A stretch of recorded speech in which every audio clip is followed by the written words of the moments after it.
की भौएं टेढ़ी हो जाएंगी, मन के विचार बदल जाएंगे, ख्यालात बदल जाएंगे। चाहे लाखों बरस का सत्संगी हो वो बदल जाएगा। कोई बर्दाश्त कर सकता है? उसने तीनों चीजों को कह के और लड़की को बोल दिया, बेटा कि जो गुरु महाराज कहें वैसा ही आपने करना है, इनकार नहीं करना। जो हुक्म करें वही काम आपने करना। तीनों चीजें ली, कमरे के अंदर बंद कर दी और उसके साथ में शम्स तबरेज जी भी कमरे में बंद। और उसके बाद मौलाना रूम कहीं चले गए। 1 घंटे के बाद दरवाजा खुला तो देखता है तीनों चीजें वहां हैं। मौलाना रूम कहने लगे कि गुरु कहां है? बोले वो तो जब दरवाजा बंद किया था उसी टाइम खिड़की में से निकल के चले गए यहां से। बोले वो तो उसी टाइम निकल गए थे। बोला कि ना कुछ खाया ना कुछ पिया और कोई बात ही नहीं की उन्होंने, मेरे से बोले तक नहीं। बोले कोई तो बात कही कि एक बात कह के गए हैं। उन्होंने कहा कि मौलाना रूम को अगर मिलना हो तो उनको कह देना कि खामोशियों की नगरी में आ जाएगा। खामोशियों की नगरी। अब वहां से गया जहां भी मुल्तान शहर में थे मौलाना रूम रहते थे, वहां शम्स तबरेज जी जहां रहते थे वहां गया और जाने के बाद पूछता है लोगों से जाके कि खामोशियों की नगरी कहां है? सब लोग देखते हैं तो कहते हैं खामोशियों की नगरी होती है कोई। लोग मजाक उड़ाते हैं कि अच्छा मूर्ख है, पढ़ा लिखा दिखाई देता है लेकिन पूछता है कि खामोशियों की नगरी क्या हुई? अब क्या जानेंगे? संत मत की भाषा को दुनियादार लोग नहीं समझते हैं। हमें तो गिर गिर के उठने की आदत है। मन के गुलाम, इंद्री के गुलाम हैं हम। स्वार्थ के बस होके हमें स्वार्थ से सिवाय दूसरी चीज नहीं दिखाई देती। जो इन आंखों से देखते हैं वो सच्चाई नहीं है, सब झूठ है। ये शरीर के लिए, दुनिया के लिए काम चलाऊ चीजों को देखने की आंखें हैं। जो ज्ञान का चक्षु जब खुल जाएगा इन आंखों से देखने वाली चीजें मिथ्या नजर आएंगी। जो मूल चीज है, असली चीज है, उसको पाना चाहते हो तो उनको दुनिया की चीजों की तरफ, दुनिया के लोगों की तरफ और दुनिया की कही सुनी बातों की तरफ ख्याल करने की आवश्यकता नहीं होती। लोक लाज कुल की मर्यादा सिर धर पटक दी। जो इन चीजों को सिर के ऊपर रख के पटक देता है, दूर फेंक देता है। मुल्ले शाह ने कहा है कि बुल्ला आशिक रबदा मलामत होवे लाख, दुनिया काफिर काफिर आखिर तुम आहो आहो भाग। जिसको काफिर कहा जाए वो भी कहे कि हाँ भाई हूं, खुशी से बोलता है कि ऐसा ही हूं मैं। ये संत मत की लाइन है। जब वहां पहुंचा एक फकीर मिलता है। फकीर कहने लगा क्या बात है, परेशानी दिखाई दे रही है आपके चेहरे पे? बोला कि फकीर जी क्या परेशानी है पूछना चाहता हूं कि खामोशियों की नगरी है। हंसने लग गया। बोला कि इस बात का भी नहीं पता? साधारण सी बात है। शिमला शमशान घाट में जाओ, खामोशियों की नगरी है। वहां बस्ती है लेकिन कोई नहीं बोलता मिलेगा आपको। उन्हें मन ही मन बड़ा हर्ष हुआ फकीर का। बहुत उसने शुक्रिया अदा किया और वहां से जाके शमशान घाट में देखता है तो शम्स तबरेज जी बैठे हुए हैं। कहने लगे गुरु महाराज, फकीर जी आपने बड़ी अजीब और गरीब बात की है। बोले क्या हुआ? कि आपने मांस मंगवाया, शराब मंगवाई और आपने ना कुछ खाया ना कुछ पिया, बिना बताए चले आए। कहने लगे मौलाना मैं यही तो देखना चाहता था कि तेरे अंदर कमी कितनी है, कि तू पूर्णता को प्राप्त हो गया कि नहीं हो गया। बोला मैंने आपसे एक बात पूछनी थी।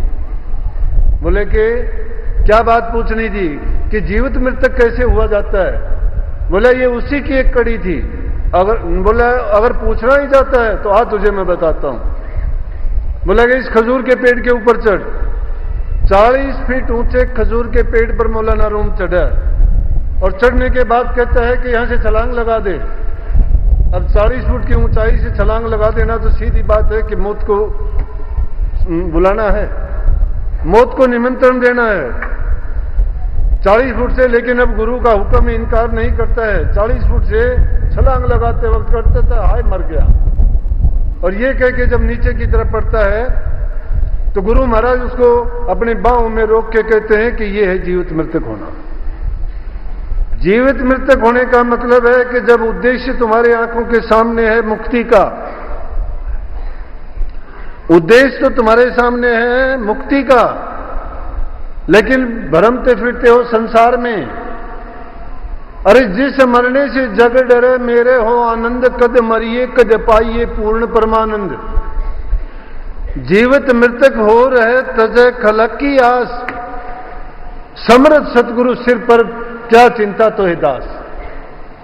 जब खलक की जो आस छोड़ देता है, इस दुनिया को एक स्वप्न की तरह समझता है, मिथ्या जानता है, और जिसकी अंदर की आंख खुल जाती है, जो सतगुरु के बताए हुए अंदर के रूहानी सीढ़ियों को पार करता हुआ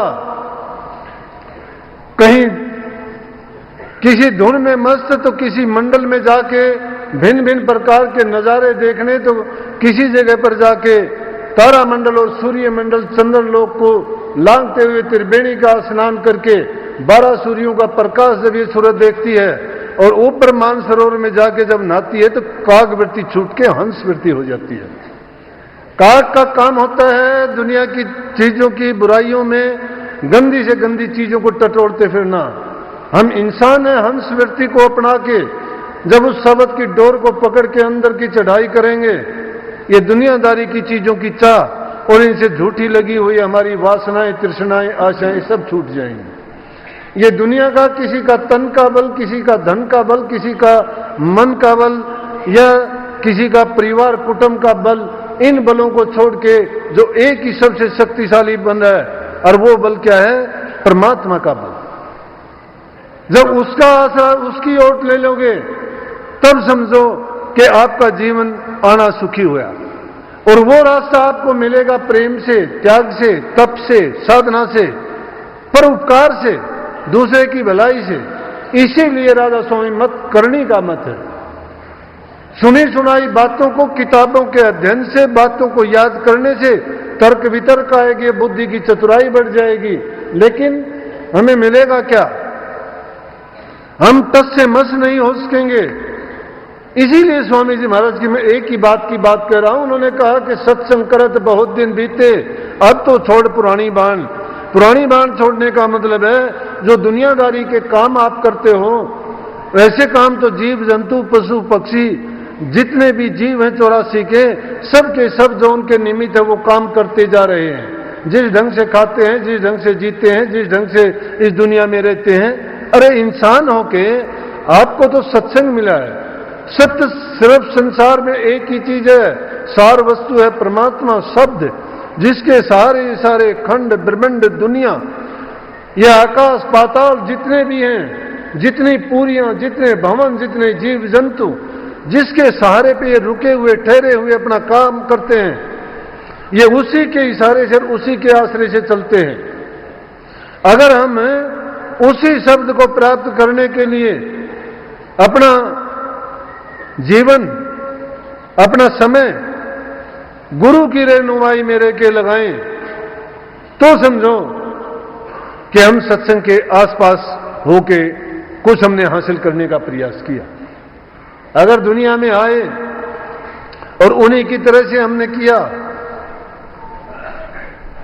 अपनी मन की पिपांसाएं, प्यासाएं नहीं मिटी हमारी, नई से नई इच्छाओं को पैदा करते रहे, इंद्रियों के गुलाम बन के रसों को भोगते रहे और अपनी कभी चिंता नहीं करी। कितना भूल का पर्दा है। जब समय गुजर जाता है फिर हमें वो वक्त आता है कि जो करने के वक्त पे नहीं किया, और उस टाइम पे जब करते हैं तो हमें कुछ मिलता नहीं है। इसीलिए करनी बड़ी है। कहनी मीठी खांड सी, करनी विष की लो, कहनी सी करनी करे तो विष का अमृत हो। इंसान जो कहता है वैसे अगर करनी भी करनी शुरू कर दे तो मैं कहता हूं जहर का भी अमृत हो जाए। बार बार ऐसा हुआ है। संत महात्माओं ने, त्यागियों ने, जिन्होंने सिर धड़ की बाजी लाई, जो जीवित मृतक हुए। ऊंचा तरवर गगन फल बिरला पंछी खा, उस फल को तो वो चखेगा जो जीवित ही मर जाए।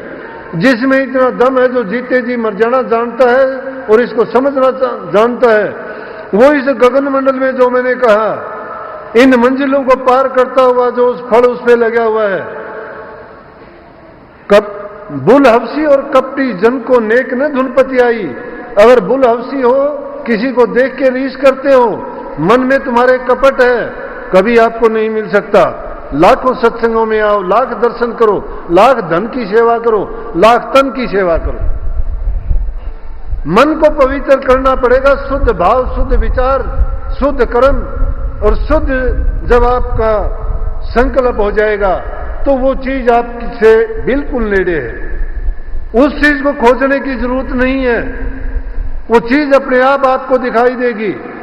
सफेदी जिस चीज को तुम मांझते हो उसको साफ करते करते करते करते जब उसके पर्दे हट जाते हैं तो उसकी चमक अपने आप दिखाई देने लगती है कि उसमें जो वास्तविकता है वो क्या है। इसी प्रकार से हमारी रूह के ऊपर खोड़ चढ़े हुए हैं, कर्मों के बंधन जन्म जन्मांतर के पड़े हुए हैं। युगों युगों से ये जीव भटकता हुआ इंसान के चोले में आया है और उस चोले में वो अपने कर्म को लेके आया है। लेकिन ये अवसर है, बड़े भाग से मानुष चोला जो मिला, उस कर्म को मिटाने का, साफ करने का ये अवसर मिला ताकि हम संतों की शरण में जाके उन पुरानी आदत को, पुरानी बाण जो पुराने कर्म करते रहे हैं उनको त्याग के और नए सिरे से गुरु के वचन की पालना करें। उनकी आज्ञा में रहकर गुरु के दर्शन, गुरु की सेवा, गुरु के वचन की पालना और जो गुरु कहता है उस ढंग से अपने जीवन को ढाल लें तो फिर कोई शिकायत का मौका नहीं रह जाता। भूल है इंसान की, अब आगे हैं वो जीव, और जिसके सिर के ऊपर काल बैठा हुआ है, आखिर में वाणी पे कहा है जिनके सिर हुक्म काल का।